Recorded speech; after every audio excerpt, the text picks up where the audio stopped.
Jangan lupa tonton, subscribe, like, and share.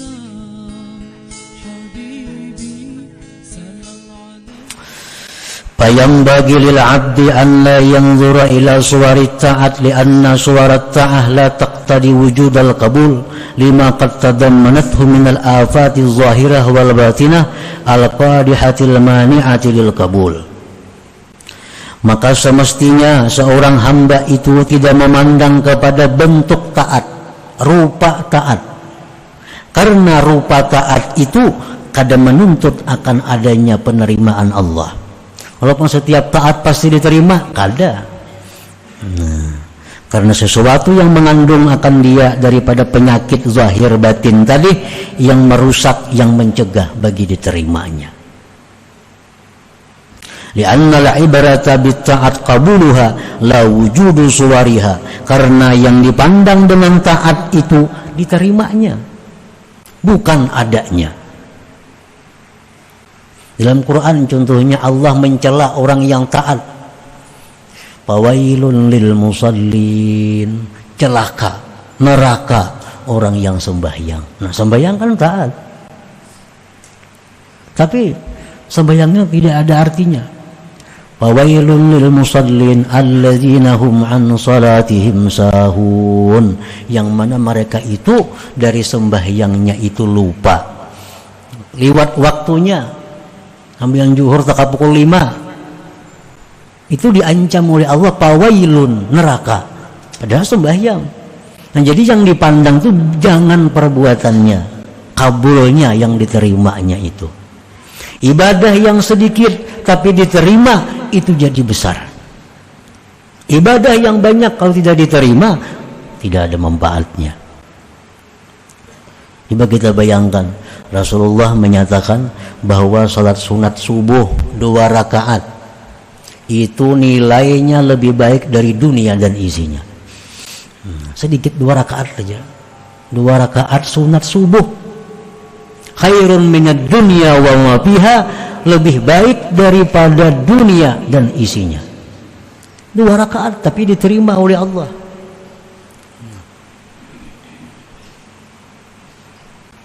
Ada hadis lain yang mengatakan berapa banyak orang yang sembahyang malam tidak ada bagian baginya kecuali hanya kesusahan dan kepayahan, pahalanya kada ada. Nah, jadi jangan dipandang rupa taat, jangan kita hanya memikirkan urusan rupa taat, tapi yang lebih penting lagi bukan hanya sekedar rupa taat yang kita pikirkan, yang kita fokuskan, tapi hendaknya bagaimana supaya taat ini bisa diterima oleh Allah Subhanahu wa ta'ala. Naik haji, jangan hanya sekedar hajinya yang kita pelajari, yang kita pikirkan, yang kita usahakan, tapi bagaimana supaya haji itu diterima oleh Allah Subhanahu wa ta'ala. Ada pakaian contohnya yang haram, ini pakaian haram. Amun kita kada berpakaian ini, kita kada kawa sembahyang.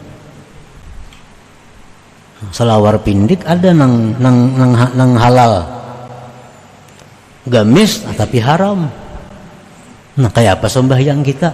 Selawar pindik. Allah menerima itu daripada kita memakai gamis tapi gamisnya yang haram. Allah menerima itu.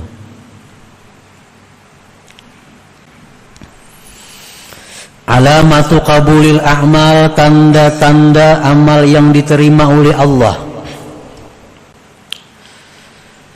Halawatul ibadah, summa halawatu syuhudil mun'im biha. Ini tandanya suatu taat yang diterima Allah. Adanya kelezatan, adanya manis dalam taat itu, dan adanya kelezatan memandang Tuhan yang memberikan nikmat dengan taat itu. Jadi beribadah itu ada rasa terhibur, beribadah itu ada rasa nikmat, nikmat dengan ibadahnya, nikmat dengan Tuhan yang memberikan ibadahnya itu. Nah, jadi bila kita itu beribadah nyaman, nikmat, nah itu salah satu tanda ini diterima. Itu tandanya. Yang kedua, al-unsu billah. Orang yang taat ini diterima taatnya, dia akan jinak dengan Allah. Dia akan selalu berada di hadratullah. Nah, dia sangat sulit meninggalkan tempat yang jauh dari rahmatnya Allah. Masjid ini tempat rahmatnya Allah. Majelis ta'lim, majelis zikir, tempat rahmatnya Allah. Nah, dia sangat berat meninggalkan itu. Nah, itu al-unsu billah. Itu tandanya, tanda ibadah yang taat diterima itu. Sembahyang zuhur itu 4 rakaat. Nikmat. Jaka boleh 10 rakaat digawinya, tapi kada boleh. Daripada nyamannya sembahyang zuhur tuh. Nah, itu contohnya. Baca tasbih 33 itu dari Nabi. Subhanallah 33, Alhamdulillah 33, Allahu Akbar 33. Begitu baca subhanallah, nyamannya hati dengan subhanallah ini, nyamannya hati dengan Allah. Jakanya boleh lebih pada 33, 100 ya itu dibacanya. Nah, itu tanda al-unsu billah, rasa jinak dengan Allah.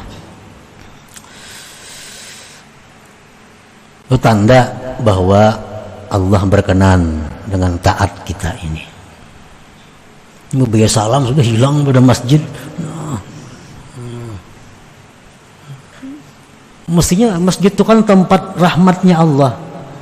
Andai kata diterima, berarti jinak. Berat meninggalkan masjid itu. Tandanya lagi al-iktifa bi'ilmillah. Dia merasa cukup dengan pengetahuan Allah. Ini berbuat taat, ini sudah cukup, Allah tahu. Yang lain biar kada tahu, kada Bapak. Nah, al-iktifa bi'ilmillah. Dia merasa cukup dengan pengetahuan Allah. Dia berzikir, dia tahajud, dia baca Quran, yang lain kada perlu tahu. Yang penting Allah tahu, sudah cukup. Nah, ini tandanya taat itu diterima Allah. Walhasil setiap taat yang diterima Allah itu akan membuahkan sifat-sifat akhlak-akhlak yang terpuji bagi orang yang ibadahnya diterima Allah itu. Karena setiap taat, setiap zikir, apalagi sembahyang, itu akan membentuk kepribadian seseorang, akan membentuk akhlak seseorang. Jadi taat yang diterima Allah, zikir yang diterima Allah, sembahyang yang diterima Allah, itu akan membawa perubahan dalam perilaku hidupnya, dalam akhlaknya sehari-hari. Nah, sama kan istilah orang dahulu. Emang itu ada hadisnya bahwa bila naik haji ya kelakuan kada berubah, mardut haji itu bujur. Karena haji itu perjalanan yang penuh dengan makna. Ihram itu apa maknanya, melontar jamrah itu apa maknanya, tawaf apa maknanya, sa'i apa maknanya. Andai kata itu semua diterima Allah, akan membentuk kepribadian yang luar biasa bagi orang yang hajinya mabrur itu. Setiap ibadah yang diterima pasti akan merubah akhlak kepada akhlak yang lebih baik daripada sebelumnya. Nah, para muhibbin rahimakumullah, jadi kita pikirkan, kita usahakan bahwa sembahyang, ibadah lainnya jangan hanya berpikir sah. Bila sah cukup, jangan. Karena setiap sah belum tentu kabul, belum tentu diterima oleh Allah Subhanahu wa ta'ala. Kita pikirkan, kita jalankan, usahakan bukan hanya sah, tapi supaya diterima Allah perbuatan kebaikan ibadah-ibadah kita ini. Karena tidak ada yang namanya sedikit kalau ibadah itu diterima oleh Allah. Tidak ada namanya sedikit kalau ibadah itu diterima oleh Allah. Walaupun 2 rakaat, besar maknanya asal diterima oleh Allah Subhanahu wa ta'ala.